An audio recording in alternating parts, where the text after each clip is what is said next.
Les cités condamnées. Sodome, Gomorrhe et l'héritage de l'eau. Avez-vous déjà réfléchi à ce qui pourrait provoquer la destruction complète de cités prospères par le feu du ciel? Qu'est-ce qui pourrait pousser des filles à prendre la décision bouleversante de s'unir à leur propre père pour assurer la survie de leur lignée? Imaginez vivre à une époque où les flammes descendant des cieux représentent la réponse divine face à l'injustice et à la dépravation humaine. Dans ce récit, nous explorons l'une des histoires les plus saisissantes des Écritures. L'anéantissement de Sodome et Gomorrhe, un témoignage puissant sur les conséquences du péché et la nature de la justice divine. Cette histoire ancienne résonne encore aujourd'hui, nous invitant à réfléchir sur notre propre comportement face aux tentations du monde moderne. Splendeur et décadence. Le contexte de Sodome et Gomorrhe. Dans la vaste étendue des récits bibliques, l'histoire de Sodome et Gomorrhe compte parmi les plus fascinantes et révélatrices, offrant un aperçu saisissant de la vie dans l'ancien Proche-Orient. Ces cités ne représentaient pas simplement des points géographiques, mais incarnaient des symboles vivants de prospérité et d'abondance matérielle. Nichées dans la fertile plaine du Jourdain, elles formaient un contraste saisissant avec les terres arides qui les entouraient. Le livre de la Genèse nous révèle que cette région était comparable au jardin d'Éden avant la catastrophe qui allait s'abattre sur ces villes. Dans Genèse chapitre 13, verset 10, nous lisons « L'eau leva les yeux et vit que toute la plaine du Jourdain était entièrement arrosée. Avant que l'Éternel eût détruit Sodome et Gomorrhe, c'était, jusqu'à Tsoar, comme un jardin de l'Éternel, comme le pays d'Égypte. » Cette description témoigne de la splendeur extraordinaire de cette région où ces cités florissaient. La fertilité de cette terre n'était pas le seul facteur de leur prospérité.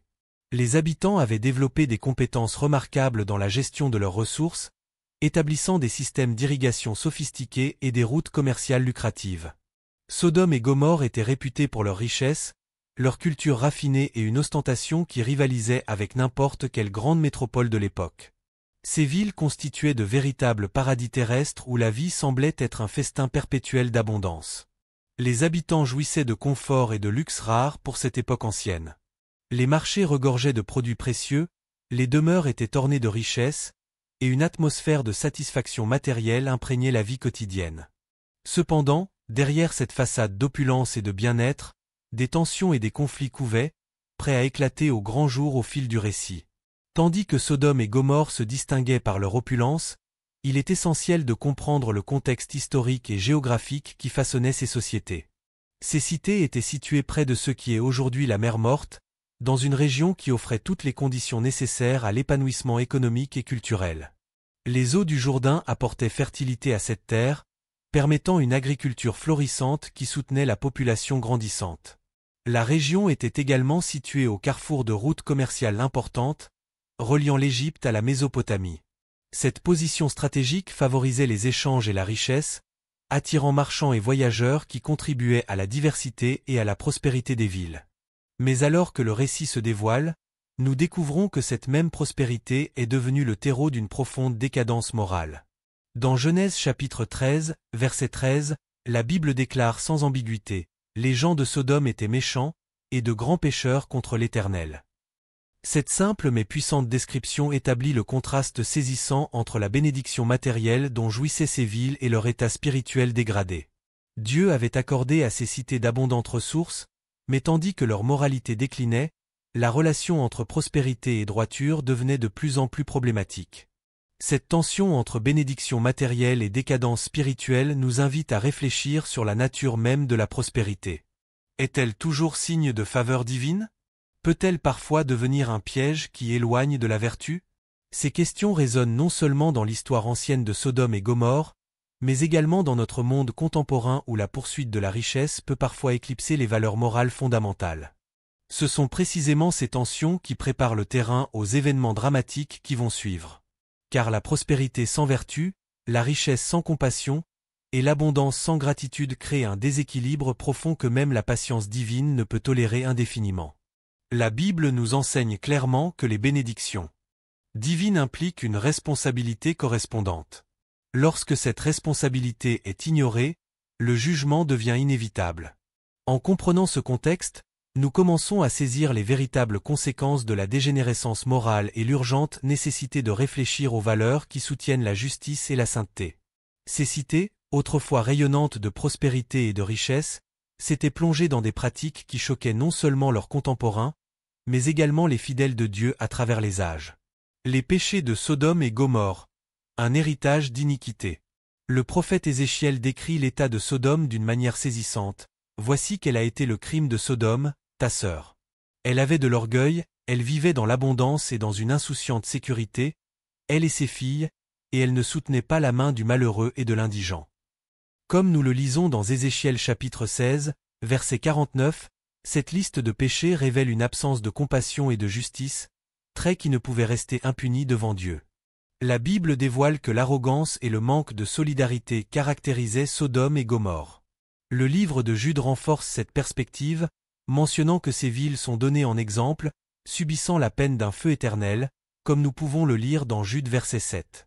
Ces villes étaient devenues l'incarnation même du péché, non pas simplement à cause d'actes isolés, mais en raison d'un mode de vie entier centré sur la satisfaction des désirs personnels sans considération pour autrui ou pour les lois divines. Parmi les péchés les plus notoires figurait l'orgueil, une forme d'arrogance qui se manifestait dans l'opulence et l'indifférence des habitants. La gloutonnerie et l'oisiveté complétaient ce tableau, car l'abondance des ressources conduisait à un style de vie extravagant et à la négligence des besoins d'autrui. Les habitants s'adonnaient à une vie de plaisir sans considérer les conséquences de leurs actions sur les moins fortunés. Cette combinaison de péchés reflétait une absence d'empathie et de justice, piliers fondamentaux d'une société équilibrée et juste. Tout aussi alarmante était l'injustice qui imprégnait la vie quotidienne à Sodome et Gomorrhe. Les Écritures nous montrent que l'absence de compassion et le mépris des nécessiteux étaient monnaie courante. Ils n'aidaient pas les pauvres et les indigents, comme le décrit Ézéchiel. Cet échec à promouvoir la justice et la solidarité créait un environnement où le péché prospérait sans contrôle, préparant le terrain au jugement sévère qui allait venir. La dépravation sexuelle de ces villes est également mise en évidence dans le récit biblique. Le livre de Jude fait référence à ceux qui se livrèrent à l'impudicité et à des vices contre nature. Cette corruption morale profonde s'étendait à tous les aspects de la vie sociale et privée, créant une culture où la satisfaction des désirs personnels passait avant le respect des principes divins et de la dignité humaine. L'hospitalité, valeur sacrée dans les cultures du Proche-Orient ancien, était pervertie à Sodome. Au lieu d'accueillir et de protéger les étrangers, les habitants cherchaient à les exploiter et à les maltraiter. Cette inversion des valeurs fondamentales témoigne de la profondeur de la corruption qui avait envahi ces sociétés. La perversion de l'hospitalité n'était pas simplement une transgression sociale, mais une offense directe contre les principes divins d'amour et de respect du prochain. Plus inquiétant encore était le rejet persistant des avertissements divins. Dieu, dans sa miséricorde, avait envoyé des signes et des messagers pour appeler ces villes à la repentance, mais ces appels étaient systématiquement ignorés. Cette résistance obstinée à la correction divine démontrait un endurcissement de cœur qui rendait la réforme presque impossible. Comme nous le verrons plus tard dans le récit, même la présence d'hommes justes comme l'eau n'a pas suffi à détourner ces villes de leur voie destructrice. En comprenant davantage les péchés de Sodome et Gomorrhe, il devient impossible d'ignorer la profondeur de la corruption qui s'était abattue sur ces cités. La transgression des normes divines et l'absence de repentance ont conduit à un destin inévitable. Le jugement de Sodome et Gomorrhe est l'une des histoires les plus dramatiques et marquantes de la Bible, illustrant la réponse divine face au péché effréné. Lot, Abraham et le chemin vers Sodome, un choix fatidique. Le récit commence par l'intervention d'anges envoyés par Dieu pour examiner la situation dans les villes. Dans la Genèse, nous lisons que 2 anges arrivèrent à Sodome au soir et furent accueillis par Lot, qui les reçut dans sa maison avec hospitalité malgré les risques évidents, comme le relate Genèse chapitre 19, verset 1er. Lot, le neveu d'Abraham, joue un rôle significatif dans ce récit biblique. Fils de Haran, le frère d'Abraham, Lot fut recueilli par son oncle lorsqu'il était jeune, après la mort de son père. Abraham, connu pour sa foi et son obéissance à Dieu, assuma la responsabilité de Lot, et leur relation devint un partenariat crucial dans leur périple commun. Pour comprendre pleinement le parcours de Lot jusqu'à Sodome, il faut revenir aux origines de son histoire avec Abraham. Lorsque Dieu appela Abraham à quitter Or en Chaldée pour se rendre dans le pays que l'Éternel lui montrerait, Lot accompagna son oncle dans ce voyage de foi. Ensemble, ils traversèrent des terres inconnues, faisant confiance à la promesse divine qui guidait leurs pas. Cette période de leur vie témoigne d'une communion spirituelle et d'une unité de dessein qui allait bientôt être mise à l'épreuve. La Bible présente Lot comme un homme de caractère, mais qui se retrouvait sur un chemin menant à des choix difficiles et à d'immenses défis. Au fil du temps, Abraham et Lot prospérèrent en possession et en troupeaux, à tel point que la terre devint insuffisante pour les soutenir tous deux. Des tensions commencèrent à surgir entre leurs bergers, nécessitant une séparation amicale. Dans un geste qui démontre sa générosité et sa confiance en Dieu, Abraham offrit à Lot le premier choix des terres disponibles.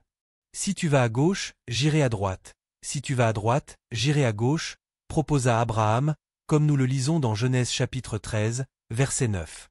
Ce moment représente un tournant décisif dans la vie de Lot, un carrefour où ses priorités et ses valeurs allaient déterminer sa trajectoire future. Observant la fertilité des régions autour du Jourdain, Lot décida de s'établir dans la plaine qui incluait les villes de Sodome et Gomorrhe, attiré par leur prospérité et leur richesse. Ce choix semblait logique d'un point de vue matériel, offrant les meilleures perspectives pour son bétail et sa famille. Cependant, la Bible révèle immédiatement la nature problématique de cette décision. Or, les gens de Sodome étaient méchants, et de grands pécheurs contre l'Éternel. Genèse chapitre 13, verset 13. En s'installant à Sodome, Lot ne devint pas simplement un résident de la ville, mais également un notable local, siégeant à la porte de la cité, ce qui indique sa position respectée et influente. Ce statut privilégié offrait à Lot une certaine protection et des avantages sociaux, mais l'exposait également aux influences corruptrices qui prévalaient à Sodome. Sa proximité avec le péché et l'injustice engendra des défis spirituels et moraux considérables. La vie de Lot à Sodome devint un scénario de tensions croissantes entre prospérité matérielle et dégradation morale. Sa présence dans la ville n'empêcha pas la corruption et la méchanceté de prévaloir, mais le plaça plutôt dans une position de nécessité désespérée d'intervention divine. C'est l'une des raisons pour lesquelles Lot fut choisi par Dieu pour recevoir les deux anges qui arrivèrent à Sodome. L'arrivée de ces messagers marque le début d'une série d'événements qui mèneront au jugement divin. Lorsque les anges entrèrent dans Sodome, Lot était assis à la porte de la ville. Reconnaissant peut-être leur nature divine ou simplement mu par les principes sacrés de l'hospitalité orientale, il se leva à leur rencontre et se prosterna face contre terre. « Mes seigneurs, je vous prie, entrez dans la maison de votre serviteur, et passez la nuit, lavez vos pieds, vous vous lèverez de bon matin, et vous poursuivrez votre route, supplia Lot, comme le rapporte Genèse chapitre 19, verset 2. Son insistance révèle sa connaissance des dangers qui guettaient les étrangers dans les rues de Sodome après la tombée de la nuit. Les anges acceptèrent finalement son invitation, entrant dans sa maison où Lot leur prépara un festin et fit cuire des pains sans levain, honorant ainsi ses hôtes selon les coutumes de l'époque. La scène était maintenant prête pour la confrontation qui allait révéler la véritable nature de Sodome et précipiter le jugement divin qui planait sur la ville depuis longtemps. Les actions de Lot cette nuit-là allaient non seulement déterminer son propre destin, mais aussi servir de témoignage éternel sur les conséquences du péché et la miséricorde de Dieu envers ceux qui le cherchent, même au milieu de l'iniquité la plus profonde. La confrontation et la révélation. L'assaut sur la maison de Lot. La situation prit rapidement une tournure sombre lorsque les hommes de Sodome encerclèrent la maison de Lot, exigeant qu'il leur livre ses visiteurs pour qu'ils puissent les connaître, comme le relate Genèse chapitre 19, verset 5. Cette expression biblique est un euphémisme pour désigner des intentions sexuelles malveillantes. Cet acte de perversité et de violence démontre clairement la corruption morale qui avait envahi la ville. Les événements de cette nuit représentent l'apogée de la dépravation qui régnait à Sodome. Avant même que Lot et ses invités ne se couchent, la maison fut encerclée. Par les hommes de la ville, depuis les jeunes jusqu'aux vieux, toute la population venue de tous les quartiers. Cette précision souligne que la corruption n'était pas limitée à quelques individus mais s'étendait à l'ensemble de la population masculine, des plus jeunes aux plus âgés, reflétant une dépravation systémique et culturelle. Ces hommes appelèrent Lot et lui demandèrent « Où sont les hommes qui sont entrés chez toi cette nuit ? Fais-les sortir vers nous pour que nous les connaissions. » Cette demande révèle non seulement leurs intentions perverses, mais aussi leur mépris total pour les lois sacrées de l'hospitalité qui exigeaient la protection des invités sous son toit. Face à cette menace, Lot sortit vers eux à l'entrée de sa maison, fermant la porte derrière lui dans un geste désespéré pour protéger ses hôtes. Dans une tentative désespérée de protéger les anges, Lot offrit ses propres filles en échange, révélant à quel point sa moralité était mise à l'épreuve et potentiellement compromise par son séjour prolongé à Sodome. « Voici, j'ai 2 filles qui n'ont point connu d'homme. Je vous les amènerai dehors, et vous leur ferez ce qu'il vous plaira. Seulement, ne faites rien à ces hommes puisqu'ils sont venus à l'abri de mon toit. Cette proposition choquante reflète le dilemme terrible auquel Lot était confronté, déchiré entre son devoir d'hospitalité et la protection de sa famille. La proposition de Lot fut immédiatement rejetée par la foule, qui l'accusa d'être un étranger venu s'établir parmi eux et prétendant maintenant faire le juge. Leur réaction violente montre non seulement leur détermination à assouvir leurs désirs pervers, mais aussi leur ressentiment envers Lot qui, bien qu'intégré à leur société, n'avait jamais complètement adopté leurs pratiques corrompues. « Nous te ferons pire qu'à eux », menacèrent-ils, avant de se presser contre Lot et de s'approcher pour briser la porte. C'est à ce moment critique que les anges intervinrent et frappèrent les agresseurs de cécité, les empêchant d'atteindre leurs objectifs. Ils frappèrent d'aveuglement les hommes qui étaient à l'entrée de la maison, depuis le plus petit jusqu'au plus grand, de sorte qu'ils se fatiguèrent à chercher la porte. Cette intervention miraculeuse confirme la nature divine des visiteurs et marque le début de la phase de jugement du récit. Après avoir sauvé Lot de la foule, les anges lui révélèrent leur véritable mission. « Qui as-tu encore ici ? Gendre, fils et filles, et tout ce qui t'appartient dans la ville, fais-les sortir de ce lieu. Car nous allons détruire ce lieu, parce que le cri contre ses habitants est grand devant l'Éternel, et l'Éternel nous a envoyés pour le détruire. » Cette révélation confronte Lot à la réalité du jugement imminent et à l'urgente nécessité de convaincre sa famille élargie de fuir avec lui. Dans sa miséricorde, Dieu offrait à Lot la possibilité de sauver non seulement sa famille immédiate, mais aussi tous ceux qui lui étaient liés dans la ville. Cette offre généreuse de salut souligne la compassion divine même au milieu du jugement le plus sévère. Cependant, la réponse à cette offre allait révéler la tragique division spirituelle au sein même de la famille de Lot. Lot sortit et parla à ses gendres, ceux qui avaient épousé ses filles ou étaient fiancés à elles. « Levez-vous, sortez de ce lieu, car l'Éternel va détruire la ville. » Mais son avertissement sincère fut accueilli avec incrédulité et dérision. Il parut à ses gendres comme quelqu'un qui plaisantait. Cette réaction tragique illustre comment l'immersion dans une culture corrompue peut éroder la capacité à discerner les avertissements divins, même lorsqu'ils viennent de proches en qui l'on devrait avoir confiance. L'échec de Lot à convaincre ses gendres et potentiellement d'autres membres de sa famille élargie souligne les limites de son influence malgré sa position dans la ville. Vivant parmi la corruption sans y participer pleinement, il était devenu une voix marginalisée, incapable de persuader même ses proches de la réalité du jugement divin. Cette situation déchirante préfigure le choix difficile qu'il allait bientôt devoir faire, partir sans ceux qu'il aimait ou périr avec eux. Alors que l'aube approchait, le moment de la décision était imminent. Les anges pressèrent Lot, « Lève-toi, prends ta femme et tes 2 filles qui se trouvent ici, de peur que tu ne périsses dans la destruction de la ville. » Mais Lot hésitait encore, peut-être tiraillé par l'espoir que d'autres membres de sa famille puissent être sauvés, ou simplement paralysé par la gravité de ce qui allait se produire et la difficulté d'abandonner définitivement la vie qu'il avait construite à Sodome. Face à cette hésitation, les anges saisirent sa main, celle de sa femme et de ses 2 filles, dans un acte de miséricorde divine. L'Éternel voulut l'épargner, nous dit la Bible, soulignant que le salut de Lot n'était pas dû à sa propre décision rapide, mais à la grâce de Dieu. Les anges les firent sortir et les mirent hors de la ville, leur donnant une instruction simple mais vitale qui allait bientôt être mise à l'épreuve fatidiquement. La fuite et le jugement. Quand le ciel déverse sa colère. La prochaine étape du jugement de Dieu est la destruction imminente des villes. Les anges informent Lot du plan divin pour dévaster Sodome et Gomorrhe, l'avertissant de s'enfuir avec sa famille. Dans un acte de miséricorde, les anges ordonnent à Lot, « Sauve-toi, pour ta vie, ne regarde point derrière toi, et ne t'arrête point dans toute la plaine. Sauve-toi vers la montagne, de peur que tu ne périsses, comme le rapporte Genèse chapitre 19, verset 17. L'insistance sur la fuite et l'ordre de ne pas regarder en arrière reflètent la gravité de la situation et l'urgente nécessité d'échapper au jugement divin. Ces instructions étaient claires et précises, ne laissant aucune place à l'interprétation ou à la négociation. Fuir sans délai, ne pas regarder en arrière, ne pas s'arrêter dans la plaine, et se réfugier dans la montagne, chaque élément de cet ordre divin avait un objectif spécifique lié à la survie de Lot et de sa famille. La rapidité était essentielle pour échapper à la destruction imminente, tandis que l'interdiction de regarder en arrière visait à prévenir toute hésitation ou regret qui pourrait ralentir leur fuite ou révéler un attachement persistant à leur vie pécheresse passée. Après l'avertissement des anges, Lot hésita initialement à quitter la ville. Genèse chapitre 19, verset 16, décrit que Lot tardait. Cette hésitation indique que malgré l'urgence de la situation, Lot ne se mit pas immédiatement en mouvement comme les anges l'avaient ordonné. Cette réticence peut être interprétée comme le reflet de la difficulté à abandonner la ville et la vie qu'il avait connue, ainsi qu'une possible incompréhension de la gravité de la situation.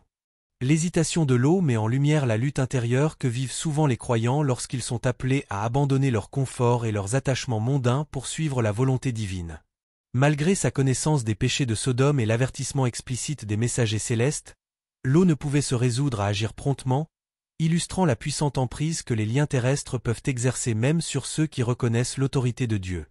Les anges, voyant l'hésitation de Lot, agirent avec miséricorde et l'aidèrent à s'échapper. Le texte biblique raconte « Les hommes saisirent sa main, la main de sa femme et la main de ses 2 filles, car l'Éternel voulait l'épargner. Ils l'emmenèrent et le laissèrent hors de la ville. » Genèse chapitre 19, verset 16. Ce geste démontre la compassion divine et l'assistance directe pour garantir que Lot et sa famille soient sauvés malgré leur hésitation. L'intervention des anges pour guider physiquement Lot et sa famille hors de la ville illustre une vérité profonde sur la nature du salut. Parfois, la grâce divine doit surmonter notre propre réticence à accepter la délivrance offerte. Cette assistance surnaturelle témoigne de la patience de Dieu et de sa détermination à sauver ceux qu'il a choisis, même lorsque leurs propres actions ou hésitations pourraient compromettre leur salut. Une fois hors de la ville, l'un des anges donna à Lot des instructions supplémentaires. « Sauve-toi, pour ta vie, ne regarde point derrière toi, et ne t'arrête point dans toute la plaine. Sauve-toi vers la montagne, de peur que tu ne périsses. » Cette directive claire soulignait l'urgence et la nécessité d'une obéissance absolue pour assurer leur survie. Lot, cependant, exprima une nouvelle inquiétude. Il craignait de ne pas pouvoir atteindre la montagne à temps avant que le désastre ne le rattrape. « Non, Seigneur. Voici, ton serviteur a trouvé grâce à tes yeux, et tu as montré une grande miséricorde à mon égard en me sauvant la vie. Mais je ne puis me sauver à la montagne, avant que le désastre m'atteigne, et je périrai. » Dans sa peur, il proposa une alternative. « Voici, cette ville est assez proche pour que je m'y réfugie, et elle est petite. Oh, que je puisse m'y sauver! N'est-elle pas petite? Et ma vie sera sauvée. » Genèse chapitre 19, versets 19 à 20. Cette négociation révèle la fragilité humaine de Lot, qui même face au jugement divin et après avoir été témoin du pouvoir des anges, cherchait encore à modifier le plan divin selon ses propres craintes et préférences. Néanmoins, Dieu, dans sa miséricorde, accéda à sa demande. « Voici, je t'accorde encore cette grâce, et je ne détruirai pas la ville dont tu parles. Hâte-toi de t'y réfugier, car je ne puis rien faire jusqu'à ce que tu y sois arrivé. » Cette ville, Tsoar, signifiant petite, fut ainsi épargnée à cause de l'intercession de Lot. Tandis que Lot et ses filles suivaient les instructions et fuyaient vers Tsoar, sa femme, désobéissant à l'ordre divin, regarda en arrière. Cette simple mais cruciale désobéissance eut des conséquences désastreuses. La Bible nous dit que la femme de Lot regarda en arrière, et elle devint une statue de sel, Genèse chapitre 19, verset 26.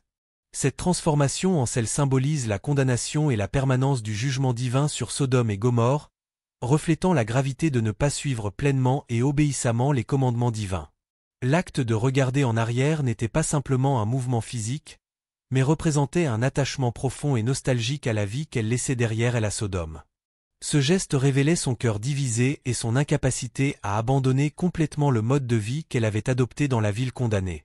Sa transformation en statue de sel sert de témoignage permanent des conséquences de l'attachement au péché et de la désobéissance aux instructions divines, même dans les moments critiques de jugement et de délivrance. La destruction des villes fut un événement cataclysmique, se produisant avec le feu et le soufre comme Dieu l'avait promis. La Bible décrit que l'Éternel fit pleuvoir du ciel sur Sodome et sur Gomorrhe du soufre et du feu, de par l'Éternel, Genèse chapitre 19, verset 24. Ce feu ne consuma pas seulement les villes mais servit également de signe clair de la colère divine contre l'iniquité. Le texte biblique poursuit en décrivant l'ampleur de la destruction. Il détruisit ces villes, toute la plaine et tous les habitants des villes, et les plantes de la terre. La dévastation complète ne laissa rien debout, transformant une région autrefois florissante en terre désolée. La mer Morte, avec sa teneur extrêmement élevée en sel et son incapacité à soutenir la plupart des formes de vie, reste aujourd'hui un témoignage géographique potentiel de cet ancien jugement. Abraham, qui avait intercédé pour ces villes auprès de Dieu, fut témoin de loin des conséquences de leur iniquité persistante. Abraham se leva de bon matin pour aller au lieu où il s'était tenu devant l'Éternel. Il porta ses regards du côté de Sodome et de Gomorrhe, et sur tout le territoire de la plaine. Et voici, il vit s'élever de la terre une fumée, comme la fumée d'une fournaise. Cette image puissante de la fumée s'élevant comme d'une fournaise capture la finalité et la totalité du jugement divin. La dévastation complète des villes fut non seulement un acte de justice, mais aussi un avertissement pour les générations futures sur les conséquences du péché. Cet événement marque non seulement la fin de Sodome et Gomorrhe, mais prépare également le terrain à une réflexion sur la justice et la sainteté de Dieu, et sur l'engagement divin envers la droiture et la justice. Le jugement implacable révèle l'engagement de Dieu envers la justice et la gravité avec laquelle il traite le péché. Comme le prophète Nahum l'écrirait plus tard, « L'Éternel est lent à la colère, il est grand par sa force, mais il ne laisse pas impuni. » Nahum chapitre 1, verset 3. Cette vérité fondamentale résonne à travers l'histoire de Sodome et Gomorrhe et continue de nous interpeller aujourd'hui sur notre propre relation avec le péché et la justice divine. L'exode de Lot, réfugié des cendres. Après avoir fui Sodome et Gomorrhe, Lot et sa famille se trouvèrent confrontés à un chemin incertain et difficile. Ils prirent d'abord refuge à Tsoar, une petite ville à proximité, comme les anges le leur avaient permis. Bien que Tsoar représentât une option plus sûre que les régions environnantes, la menace de destruction planait toujours sur eux. Malgré la sécurité temporaire, Lot et ses filles trouvèrent que leur vie était loin d'être facile dans ce nouveau contexte. La Bible montre qu'avec le temps, Lot et sa famille quittèrent Tsoar pour les montagnes, poussés par la crainte persistante de rester dans la ville. Dans Genèse chapitre 19, verset 30, nous lisons « Lot quitta Tsoar et monta sur la montagne, pour y demeurer avec ses 2 filles, car il craignait de rester à Tsoar. » Cette décision était motivée par la peur persistante du jugement divin et la nécessité de trouver un nouveau foyer dans un environnement moins risqué. Le texte biblique ne précise pas exactement ce qui provoqua cette crainte soudaine de rester à Tsoar. Peut-être Lot avait-il observé des signes de corruption similaires à ceux de Sodome, ou peut-être craignait-il que la proximité avec la région dévastée ne rende la ville vulnérable à des catastrophes naturelles secondaires. Quelle que soit la raison spécifique, sa décision de partir pour les montagnes indique une prudence accrue après avoir été témoin de la destruction divine et une détermination à éviter tout environnement potentiellement dangereux. Dans leur nouveau lieu de refuge montagneux, la vie de Lot devint une existence d'isolement et de privation. Lui et ses filles se trouvèrent dans une situation de grande vulnérabilité, coupés de la société et des ressources auxquelles ils étaient habitués à Sodome. Le passage à une vie plus simple et isolée apporta des défis de survie et d'adaptation à un nouveau mode de vie radicalement différent de leur existence antérieure confortable. Genèse chapitre 19, verset 30 nous dit qu'ils habitèrent dans une caverne. Cette description succincte mais évocatrice illustre le contraste saisissant entre leur vie antérieure dans une ville prospère et leur nouvelle réalité. La caverne représentait non seulement un abri physique mais symbolisait également leur isolement social et culturel, ainsi que la perte de statut et de confort qu'ils avaient connu à Sodome. Bien que la Bible ne fournisse pas beaucoup de détails sur cette phase de leur vie, il est clair que la famille affrontait une existence de privation et de difficulté alors qu'ils tentaient de reconstruire leur vie loin de la civilisation qu'ils avaient connue. Sans les ressources, les relations sociales et l'infrastructure d'une ville établie, ils devaient compter uniquement sur leurs propres capacités et les ressources limitées disponibles dans leur environnement montagneux. La situation s'aggrava lorsque les filles de Lot, se sentant abandonnées et sans perspective d'avenir, prirent une décision drastique. Croyant qu'elles étaient les dernières survivantes de l'humanité, elles cherchèrent à assurer la continuation de la lignée de leur père d'une manière qui allait marquer à jamais leur histoire familiale. Dans Genèse chapitre 19, versets 31 à 32, l'aîné dit à la cadette, « Notre père est vieux, et il n'y a point d'homme dans la contrée, pour venir vers nous, selon l'usage de tous les pays. Viens, faisons boire du vin à notre père, et couchons avec lui, afin que nous conservions la race de notre père. » Cette conversation révèle leur perception erronée de la situation mondiale et leur désespoir face à ce qu'elles considéraient comme la fin de leur lignée familiale. Il est important de noter le contexte de leur décision. Isolées dans les montagnes, sans contact avec d'autres communautés, les filles de Lot semblaient sincèrement croire que la destruction s'était étendue bien au-delà de Sodome et Gomorrhe, laissant peut-être très peu de survivants. De plus, ayant vécu dans une culture où la continuation de la lignée familiale était considérée comme sacrée et essentielle, elles percevaient l'extinction potentielle de leur famille comme une catastrophe à éviter à tout prix. Dans un épisode controversé, les filles de Lot enivrèrent leur père et eurent des relations avec lui, ce qui résulta en la naissance de 2 fils, Moab et Ben-Ami. C'est ainsi que les 2 filles de Lot furent enceintes de leur père. L'aînée enfanta un fils, qu'elle appela Moab, c'est le père des Moabites, jusqu'à ce jour. La plus jeune enfanta aussi un fils, qu'elle appela Ben-Ami, c'est le père des Ammonites, jusqu'à ce jour. Genèse chapitre 19, versets 36 à 38. Ces fils devinrent les ancêtres des nations Moabites et Ammonites respectivement, peuples qui joueraient des rôles significatifs dans l'histoire future d'Israël. Les Moabites occupèrent le territoire à l'est de la mer Morte, tandis que les Ammonites s'établirent plus au nord. Ces nations eurent des relations complexes et souvent antagonistes avec Israël au cours des siècles suivants, alternant entre périodes de conflit et de coopération. Le récit ne porte pas de jugement explicite sur les actions des filles de Lot, mais présente simplement les faits et les conséquences de leurs décisions.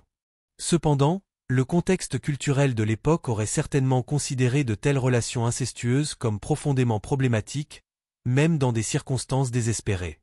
La Bible rapporte l'événement avec une sobriété qui laisse au lecteur le soin de réfléchir aux implications morales et aux circonstances atténuantes potentielles. Le parcours de Lot et la vie de sa famille après avoir quitté Sodome servent de puissants rappels des conséquences des choix que nous faisons au cours de notre vie.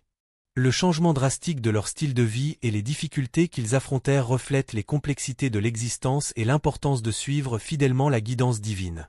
Lot, qui avait commencé son voyage avec Abraham dans la foi et l'obéissance, finit dans une caverne isolée, séparé de la communauté des croyants et confronté aux conséquences tragiques des compromis qu'il avait faits en s'établissant à Sodome.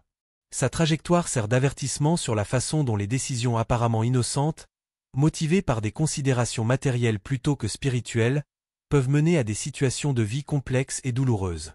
Néanmoins, même dans ces circonstances difficiles, nous pouvons discerner la main protectrice de Dieu. Malgré les erreurs et les faiblesses de Lot, Dieu l'avait sauvé de la destruction qui s'était abattue sur Sodome, démontrant sa miséricorde envers ceux qui, malgré leurs imperfections, maintiennent une certaine mesure de foi et de droiture. Comme l'apôtre Pierre l'écrirait plus tard, Dieu délivra le juste Lot, profondément attristé de la conduite déréglée de ces hommes sans frein, 2 Pierre chapitre 2, verset 7. Leçon de justice et de miséricorde. L'héritage éternel de Sodome et Gomorrhe. L'histoire de Sodome et Gomorrhe est une puissante leçon sur la justice et la sainteté de Dieu, servant d'avertissement à toutes les générations concernant les conséquences du péché. Le jugement sévère de ces villes démontre que Dieu ne tolère pas la corruption morale et l'injustice. Le Seigneur dit, « Le cri contre Sodome et Gomorrhe s'est accru, et leur péché est énorme » Genèse chapitre 18, verset 20. Cette déclaration révèle la gravité des péchés commis par les villes et l'engagement divin envers la justice. Une des leçons les plus frappantes concerne l'importance du salut des justes et de l'obéissance à la volonté divine. Lot et ses 2 filles furent sauvées de la destruction grâce à la droiture relative de Lot et à son obéissance à l'avertissement divin. Lot sortit, lui et ses 2 filles avec lui, et les anges les pressaient, Genèse chapitre 19, verset 15. Cet acte de miséricorde envers les justes souligne la fidélité de Dieu à protéger ceux qui suivent ses voies, même au milieu d'un jugement sévère sur les méchants qui les entourent. Le salut de Lot n'était pas fondé sur sa perfection morale, l'histoire révèle clairement ses faiblesses et ses compromis, mais sur la grâce divine et sa distinction relative par rapport aux habitants totalement corrompus de Sodome. Cette nuance importante nous rappelle que le salut est toujours un acte de grâce divine plutôt que le résultat d'une perfection humaine inatteignable. De plus, l'histoire souligne la nécessité de se détacher du monde et de ses tentations. L'ordre donné à Lot de ne pas regarder en arrière symbolise l'abandon des anciennes pratiques et la distanciation des influences corruptrices. Ne regarde point derrière toi, dit le Seigneur, une instruction claire de ne pas s'accrocher aux anciennes pratiques et habitudes qui ont mené à la destruction de la ville. Ce détachement est crucial pour vivre en accord avec la volonté de Dieu et éviter les mêmes erreurs qui ont conduit à la chute de Sodome et Gomorrhe. L'hésitation de Lot et sa résistance à quitter la ville condamnée eurent des conséquences pour sa femme, qui désobéit à l'ordre de ne pas regarder en arrière et fut transformée en statue de sel. Cet événement tragique illustre comment l'attachement aux choses du monde peut nous empêcher d'embrasser pleinement le salut offert par Dieu. Le regard en arrière de la femme de l'eau n'était pas simplement un acte physique, mais un symbole de son cœur encore lié à la vie qu'elle laissait derrière elle. La destruction de ces villes sert de rappel constant que la justice et la sainteté de Dieu ne doivent pas être sous-estimées. La Bible est claire sur le fait que le péché a des conséquences inévitables et que la justice divine est infaillible. Comme l'écrit l'apôtre Paul, ne vous y trompez pas, on ne se moque pas de Dieu. Ce qu'un homme aura semé, il le moissonnera aussi, Galates chapitre 6, verset 7. Les leçons tirées du sort de Sodome et Gomorrhe appellent à une réflexion personnelle et à une action en accord avec les principes divins. En réfléchissant à ces leçons, nous reconnaissons leur profonde pertinence pour nos vies modernes. L'histoire de Sodome et Gomorrhe n'est pas simplement un récit du passé, mais un guide pour vivre une vie qui honore Dieu et rejette l'injustice. Les choix de l'eau reflètent les dilemmes auxquels nous sommes confrontés lorsque nous naviguons entre les attraits du monde et l'appel à la fidélité spirituelle. La décision de Lot de résider à Sodome reflétait son désir de confort et de prospérité, mais l'exposait également aux conséquences du péché rampant de la ville. Sa position dans la ville, assis à la porte, indiquant un statut d'ancien ou de juge, suggère qu'il s'était intégré dans la structure sociale de Sodome tout en maintenant une certaine distance morale vis-à-vis de ses pratiques les plus corrompues. Ce compromis délicat illustre le défi auquel font face de nombreux croyants aujourd'hui. Comment vivre dans le monde sans adopter ces valeurs contraires aux principes divins?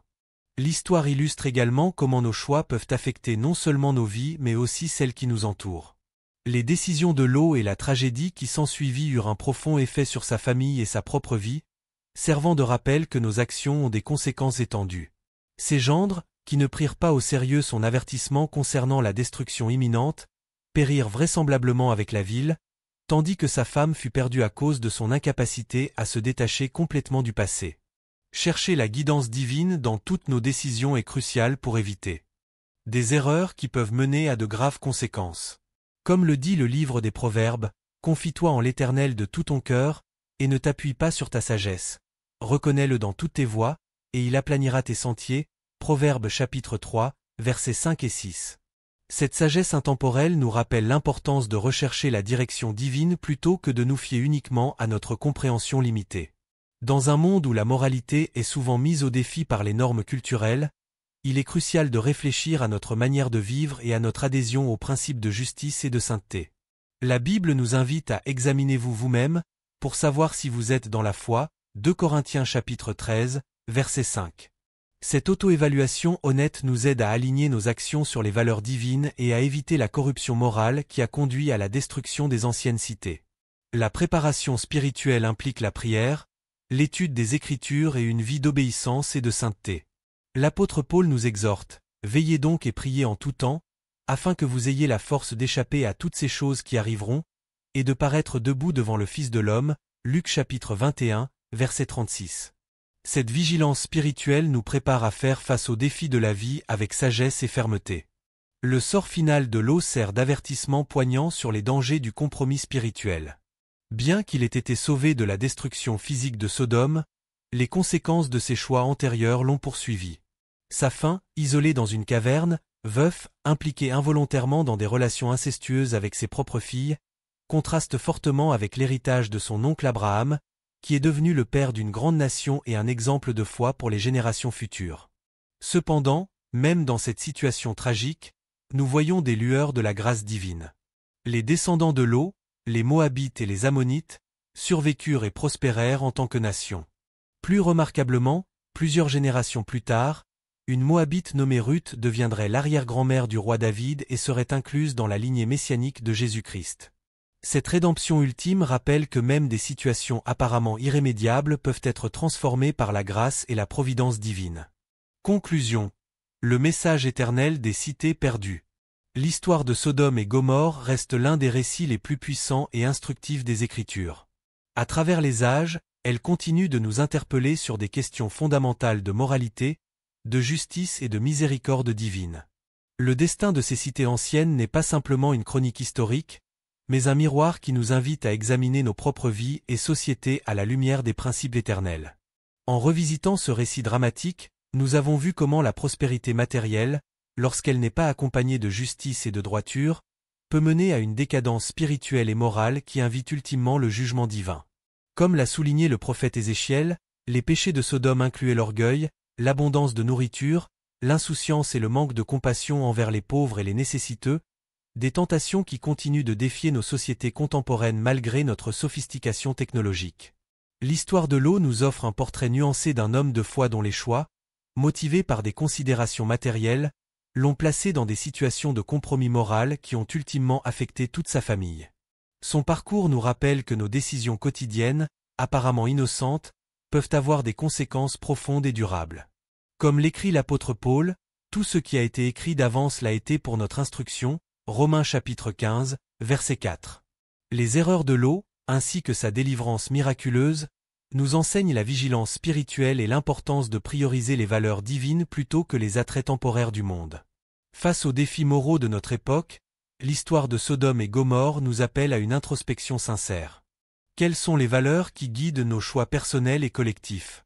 Comment équilibrons-nous la poursuite légitime de la prospérité avec notre responsabilité envers les vulnérables de notre société? Comment maintenons-nous notre intégrité spirituelle tout en vivant dans un monde qui promeut souvent des valeurs contraires aux enseignements divins? La destruction des villes de la plaine nous rappelle que le jugement divin est réel, mais également que la miséricorde de Dieu accompagne toujours sa justice. Comme Abraham l'a appris dans son dialogue avec Dieu, le Seigneur est disposé à épargner même les plus corrompus pour l'amour de quelques justes. Cette tension entre justice et miséricorde trouve son expression ultime dans la personne de Jésus-Christ, qui a pris sur lui le jugement que nous méritions afin que nous puissions connaître le pardon et la réconciliation avec Dieu. 3 leçons essentielles émergent de cette histoire ancienne mais toujours pertinente.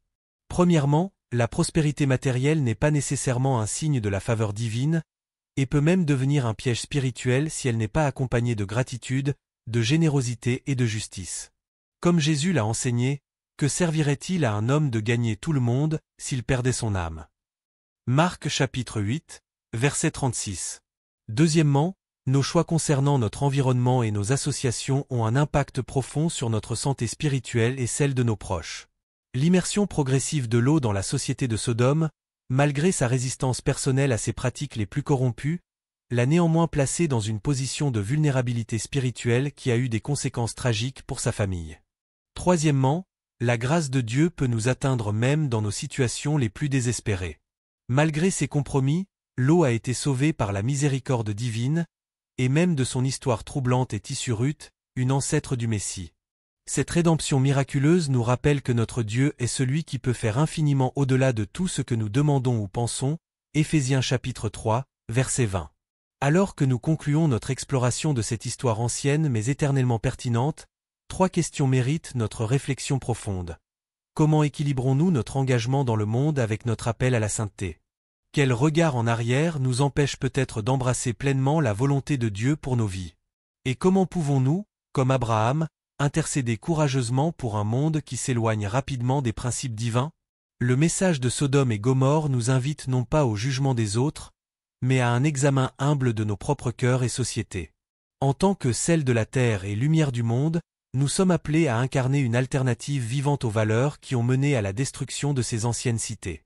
Notre mission n'est pas seulement d'éviter leur destin, mais de montrer au monde un chemin différent, un chemin de justice, de compassion et d'amour qui reflète le caractère même du Dieu que nous servons. Merci d'avoir parcouru avec nous cette histoire biblique profonde et complexe.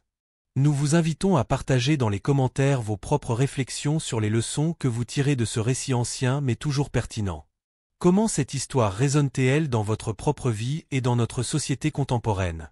Si ce contenu vous a touché ou instruit, n'hésitez pas à vous abonner à notre chaîne Histoire biblique pour découvrir d'autres explorations des trésors cachés des Écritures. Que la sagesse de ces récits anciens continue d'illuminer votre chemin spirituel aujourd'hui et pour les jours à venir.